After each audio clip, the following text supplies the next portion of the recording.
Hello, everybody. Welcome to another episode with Dr. Muhammad Al Mu'taz. So, for all of you who have hair on your head, make sure that you cherish it because some of us lost that privilege too.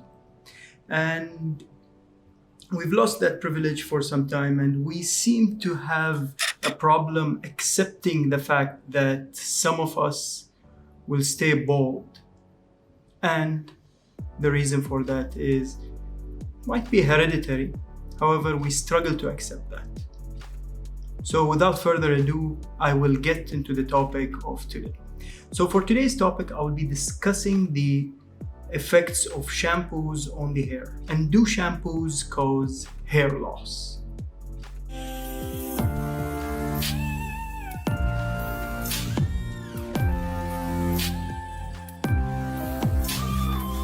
So for starters, let's start with the history of the word shampoo. So shampoo came from the word champo. Champo is a word in Hindi, or at least that's how it's spelled, Champo. I hope somebody can clarify the correct pronunciation. The ancient Indians were the first ones to actually use the word shampoo and use shampoo.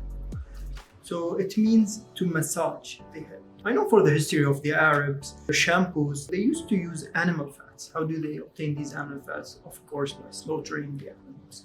They'd use these animal fats, and the second thing they've been using is a mixture of water and citrus. Yeah, the one you drink. It might come as a surprise that Zeus used to use shampoos. Or he didn't. The Romans and the Greeks also used the shampoos to cleanse their hairs. So what they used to use was a mixture of olive oil and again with water. That's why Zeus has better hair. Then we move on to medieval Europe, where some people actually argue that the Europeans back then did not shower nor use shampoos. However, actually they did. We have the proof of it.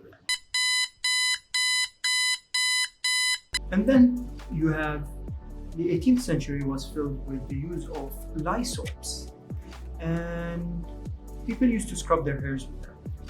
However, things started to change for humanity in the 18th and the 19th century, where trade became so wide common between many countries in the world and things started to mix up. People used all the technologies they had back then.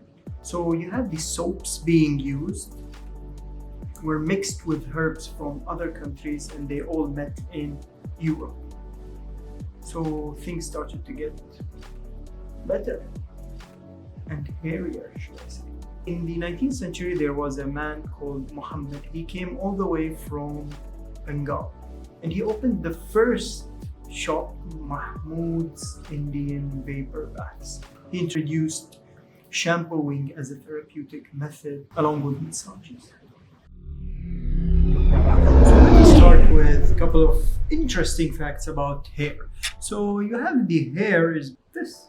Let's start with a brief mechanism of what the hair cycle goes through. Number one, it goes through the phase we call anagen, and anagen is basically hair growth. Then you have the catagen. Catagen is where the hair growth stops. Then comes the telogen. The telogen is when the hair is in a resting state. Finally, it goes through what's known as exogen, where the hair loss happens. Why does it happen? To allow chances for new hair follicles to grow. So now it is essential to know that hair loss is something normal. Well, I know some of you bald people will say, is it?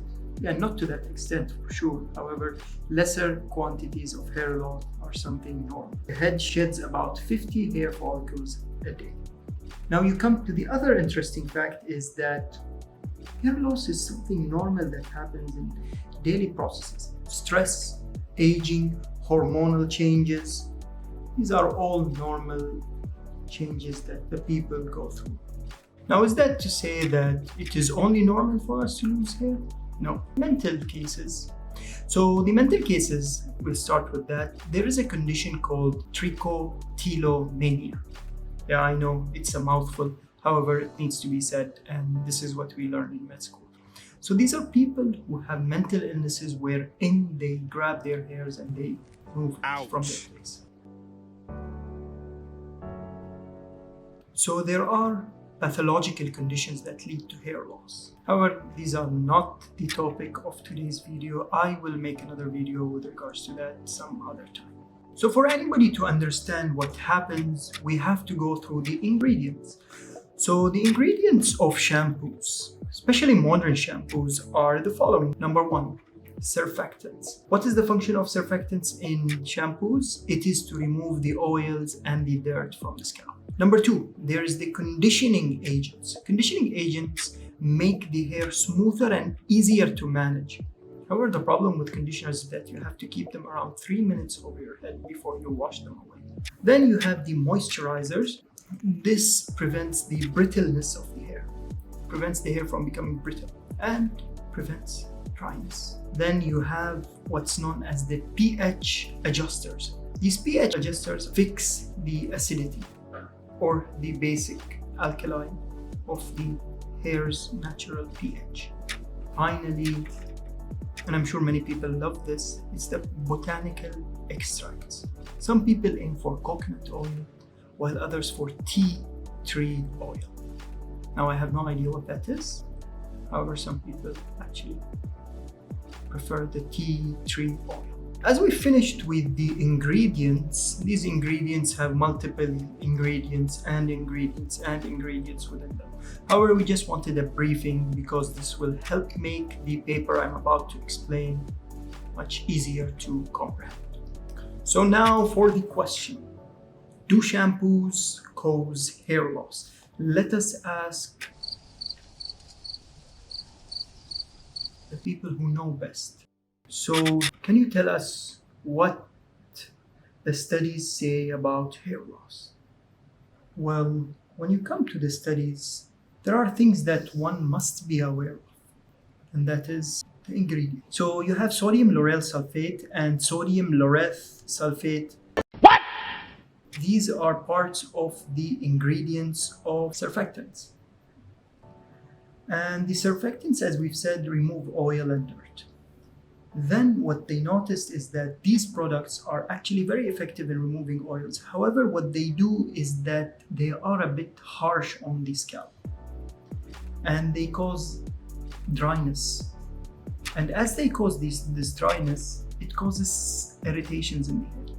With that, what happens is that the hair strands become weak and brittle. Well, doesn't that mean that it is not hair loss? You are correct. Now for the second thing is the fragrances and the botanicals, the ones that people love. The tea tree oil, they could lead to allergic reactions in your hair. And if they do, that will obviously cause minimal hair loss and will cause severe irritation that will be augmented by the other ingredients within shampoos. So then you have another study that says that overwashing causes the scalp to lose its natural oil. So overwashing is not recommended. However, there was another study from the Asian population where they measured the people's amount of washing times per week versus people who wash their hairs daily. And what happens is that they noticed that the people who washed their scalps 5 to 6 times per week had an overall better satisfaction with their hair and their scalp conditions. However, the group that washed it once a week, there were no detrimental effects to the hair from washing at that frequency 5 to 6 times a week. So what happens is the following. People who overwashed their hairs multiple times a day affected their scalp's natural oils. And these natural oils are very important to preserve the effects of hair growth. And if you over scrub, you remove these oils, therefore that could potentially lead to hair loss. The second thing is that the shampoos usually are put at a certain pH. However, not all shampoos mention that, if any. And that seems to be a problem because the alkaline pH, which is above the range of 7, usually causes a negative electrical charge in the hair. and that causes certain friction to happen with the hair, potentially leading to hair loss. It is also important to know that certain conditions can lead to hair loss. These cannot be affected by shampoos, nor can it be improved by shampoos. So what I'm saying is the following. If you have a genetic disease such as hereditary alopecia, which is called also androgenic alopecia, is where you have male pattern baldness, and there is female pattern baldness. However, it's quite a bit different from the one that men go through. And in these instances, people generally who have that hair loss can associate the effects of shampoo with that, therefore giving you a confounding bias. Shampoos generally do not cause hair loss. You might want to look into certain conditions. However, it is important to note the following. As people age, usually they lose their hair. The second thing is that you as a person should decide which is the best shampoo for you. There are certain shampoos, as I mentioned earlier, with regards to the ingredients, that are better suited for certain people in opposition to others. And if you suffer any major hair loss, then it is important to visit your dermatologist. You might be suffering from a skin condition, you might have any other hereditary diseases, or it might just be your lifestyle.